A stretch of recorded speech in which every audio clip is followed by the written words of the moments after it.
नमस्कार, मैं हूं भुवनेश सेंगर और आप देख रहे हैं मुंबई मेट्रो। आज महाराष्ट्र दिवस। आज से वीआईपी कल्चर के खत्म होने की बात कही जा रही, तो हमने आज मुंबई के एक बड़े सरकारी कार्यक्रम में जाकर यह जानने की कोशिश की कि क्या आज वाकई वीआईपी कल्चर खत्म हो गया है या सिर्फ गाड़ियों से बत्तियां हटी हैं।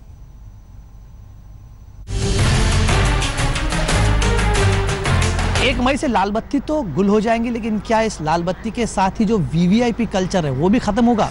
इसका जायजा लेने हम एक महाराष्ट्र सरकार के मुंबई में एक कार्यक्रम के बाहर यहाँ पहुंचे हैं। यहाँ पर हम देखना चाहते थे कि क्या वाकई में सिर्फ लाल बत्ती खत्म हो गई है या वीवीआईपी कल्चर भी। जैसे ही हम इस प्रोग्राम में एंटर करते हैं, यहाँ पर एक स्पेशल गेट बनाया गया है जो सिर्फ वीआईपीज़ के लिए है। वीआईपी गेट ए लिखा हुआ है यहाँ पर जो एंट्री है, इस प्रोग्राम में शिरकत करने वाले सिर्फ वीवीआईपीज़, जैसे मंत्री हो, विधायक हो, सांसद हो, या फिर इस प्रोग्राम के लिए खास तौर पर आमंत्रित कर दिए लोगों के लिए एक खास गेट बनाया गया है जो आम आदमी के लिए नहीं है। आम आदमी के लिए दूसरी जगह से एंट्रेंस होगा। ये सिर्फ यहाँ तक ही सीमित नहीं है। वीवीआईपीज़ अपनी अगर गाड़ियाँ लेकर अंदर आते हैं तो उनकी गाड़ियों के लिए भी एक खास व्यवस्था है। गाड़ी पर एक वीवीआईपी का पास लगा हुआ है। ये महाराष्ट्र शासन की गाड़ी है, महाराष्ट्र सरकार की ये गाड़ी है, और जिस पर लिखा हुआ एक पास आपको दिखेगा, जहाँ पर इस प्रोग्राम का एक वीवीआईपी के लिए बना हुआ पास आप देख सकते हैं। वीवीआईपी पास, इस पास को अलग एंट्री है, बाकी गाड़ियों के लिए यहाँ पर एंट्री नहीं होती। इनके लिए खास व्यवस्था की गई है। तो देख हम ये रहे हैं कि भले ही लाल बत्ती इन गाड़ियों से गुल हो गई हो, जो वीवीआईपी कल्चर है, इनके साथ में आने वाला जो तामझाम है, इन्हें जो विशेष ट्रीटमेंट जो मिलती है वो आज भी कायम है। सिर्फ लाल बत्ती गुल है, वीआईपी कल्चर नहीं। लाल बत्तियां चली गई पर वीआईपी को मिलने वाला स्पेशल ट्रीटमेंट बरकरार है। इसे लेकर आम आदमी की खींच समझी जा सकती है। VIP culture is still remembered. It will take a time. I think so. We are so used to of this VIP culture. There is a different gate for a VIP. I just came to know. Otherwise, people could have gone from the same gate, which was been open for others. इसके बाद हम और आगे बढ़े तो पता चला कि सिर्फ गाड़ियों को ही स्पेशल ट्रीटमेंट देने की बात नहीं है।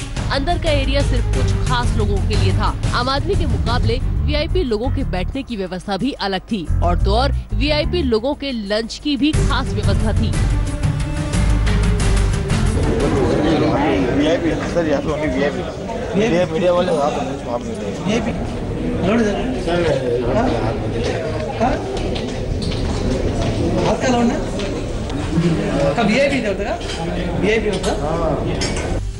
लेकिन नेताओं का कहना है कि वीवीआईपी लोगों को दिया जाने वाला ये स्पेशल ट्रीटमेंट सिर्फ सिस्टम को सुचारू बनाने के लिए है। मुझे लगता है कि अभी जैसे यहाँ एक कार्यक्रम है और इस कार्यक्रम में कुछ लोगों को मंच पे बैठना है, तो उनके लिए एक अलग गेट होगा। तो ऐसे समय में वो एक व्यवस्था है, वो कोई वीआईपी कल्चर नहीं है कि भाई इनके लिए कोई विशेष नहीं है। जैसे हम किसी थिएटर में जाते हैं तो कोई बालकनी का टिकट निकलता है, कोई स्टॉल का निकालता है, कोई अपर स्टॉल का निकालता है। तो वैसे उस प्रोग्राम की व्यवस्था के लिए हो तो ठीक है, परमानेंटली वो जिंदगी भर वो कल्चर लेके चले, इसका मैं मानता हूँ विरोध आम जनता करती है और वो स्वाभाविक है। यानी लाल बत्तियों का जाना सिर्फ एक टोकन है। मौका कोई भी हो, वीवीआईपी खास ही रहेंगे। उन्हें अब भी पहले की तरह वो स्पेशल ट्रीटमेंट मिलना जारी है। मुंबई से एजाज खान और कमलेश सुतार के साथ आज तक ब्यूरो। स्वच्छ भारत प्रधानमंत्री का सपना है। हंगरी से आए एक परिवार ने मुंबई में बीच पर स्वच्छता का ऐसा बीड़ा उठाया कि जिसने देखा उसके मुंह से निकला वाह। देखिए।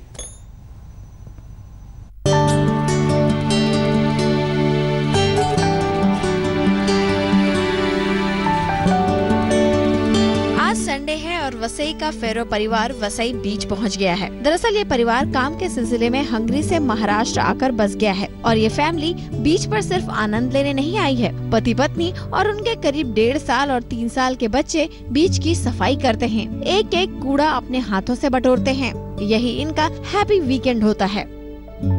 And no children are not supposed to play with rubbish. So we just started doing in a small scale at the start, 2 bags at a time. In our minds we were thinking, to do just 2 bags is better than doing nothing. 2 bags everybody can do. Vasai के रानगांव बीच पर पर्यटक आते हैं। बावजूद इसके 3 kilometre लंबा समुद्र तट साफ नहीं है। यहाँ प्रशासन के कचरे के डब्बे तक नहीं लगाए गए हैं। फेरो परिवार अब भारत को ही अपना घर मानता है, इसलिए शिकायतों में ना पड़कर काम करने पर जोर देते हैं। इस परिवार से प्रेरणा लेकर स्थानीय लोग भी बीच की सफाई में आगे आ रहे हैं। मिस्टर एंड मिसेस फराव को कई सारे लोगों ने वादा किया था कि वो यहाँ वसई बीच पे आएंगे और ये वसई बीच साफ करने के लिए उनका हाथ बटाएंगे, लेकिन बहुत ही कम लोग जो है वो अब तक आए हैं। पिछले 2 से 3 महीनों में ये कपल जो है वो हर रविवार की शाम को यहाँ पे आता है। 30 से 40 मिनट ये बीच जो है वो साफ करने की कोशिश करता है, क्योंकि उनका मानना है कि हर किसी का छोटा सा भी सहभाग जो है वो बड़ा एक चेंज ला सकता है। मुंबई से मयूरेश के साथ आज तक ब्यूरो। हर आदमी का सपना होता है अपना घर। मध्यम वर्गीय आदमी जिंदगी भर की EMI सर उठा लेता है ताकि अपने बच्चों को एक छत दे सके, लेकिन लाखों लोग ऐसे हैं जिन्हें बिल्डर से अपना घर नहीं मिला, पर बैंक की EMI और किराए की दोहरी मार झेलना पड़ रही। पर ऐसे बिल्डरों की मनमानी रोकने के लिए लागू हो गया है रेरा कानून, जिसका फायदा आज की तारीख में महाराष्ट्र के सभी अंडर कंस्ट्रक्शन प्रोजेक्ट्स को मिलेगा। 2013 में कुरविंदर सैनी ने विरार वेस्ट में 2 BHK फ्लैट बुक करवाया था, लेकिन वो जमीन बिल्डर की अपनी थी ही नहीं। आज तक आयोनिक सिटी नाम के उस प्रोजेक्ट के 4 बिल्डर बदल चुके हैं और जमीन की नींव तक नहीं भरी गई। खरीदार कोर्ट गए, कोर्ट ने बिल्डर की गिरफ्तारी के आदेश दिए, पर अभी तक बिल्डर फरार है। कुरविंदर हर महीने बैंक के लोन की EMI भी भरते हैं और अंधेरी स्थित इस घर का किराया भी देते हैं। इस सब से घर में चल रहे टेंशन की वजह से कुरविंदर की पत्नी को लकवा मार गया। अब नए रियल्टी एक्ट से इन जैसे लोग राहत की उम्मीद कर रहे हैं। रेरा जो है ये बिल्डरों के ऊपर काफ़ी सख्ती से लाया गया कानून है और इसमें जो फ्लैट परचेसर होंगे उनको काफ़ी सहूलियत मिलेगी, अपने टाइम पे फ्लैट मिलेगा। अगर वो फ्लैट नहीं बनाते हैं तो उनके ऊपर कड़क कार्रवाई भी की जाएगी। और तीसरी बात है कि जो फ्लैट धारक पैसा जमा कराते हैं उसका 70% उनको अलग खाते में रखना होगा, जो एक सेफ जोन है, और हर समय पे अपने फ्लैट को वालों को फ्लैट मिल जाएंगे। नए एक्ट के मुताबिक सभी डेवलपर को अपने प्रोजेक्ट की पूरी डिटेल रेगुलेटर की वेबसाइट पर डालनी होगी। हर तिमाही में प्रोजेक्ट के अपडेट भी वेबसाइट पर देने होंगे। प्रोजेक्ट में देरी हुई तो लोन की ब्याज बैंक को डेवलपर देगा, ना कि खरीदार। बिल्डिंग बनाने के लिए इकट्ठा की गई 70% रकम एक अलग अकाउंट में रखी जाएगी और सिर्फ कंस्ट्रक्शन के काम के लिए ही उसे निकाला जाएगा। फ्लैट की बिक्री कारपेट एरिया के आधार पर होगी, ताकि ग्राहक को पता होगा कि उसे कितना एरिया मिलने वाला है। जो भी किसी भी सेक्टर को रेगुलेट किया गया है तो उस सेक्टर में बढ़ोतरी आई है, उस सेक्टर को फायदा हुआ है, उस सेक्टर के बारे में लोगों की राय बदली है, लोगों का विश्वास उसमें ज्यादा कायम हुआ है। बिल्डरों की मनमानी से खरीदारों को बचाने का ये कानून पिछले साल मार्च में संसद में पास हुआ था और आज से महाराष्ट्र समेत कई राज्यों में लागू हो गया है। रेरा कानून के तहत डेवलपरों को नए शुरू होने वाले प्रोजेक्ट, अंडर कंस्ट्रक्शन प्रोजेक्ट और वो प्रोजेक्ट भी जो पूरे हो गए हैं मगर कंप्लीशन सर्टिफिकेट नहीं मिला, सभी को 3 महीने के अंदर रेगुलेटर में रजिस्टर्ड करवाना होगा। आज तक ब्यूरो।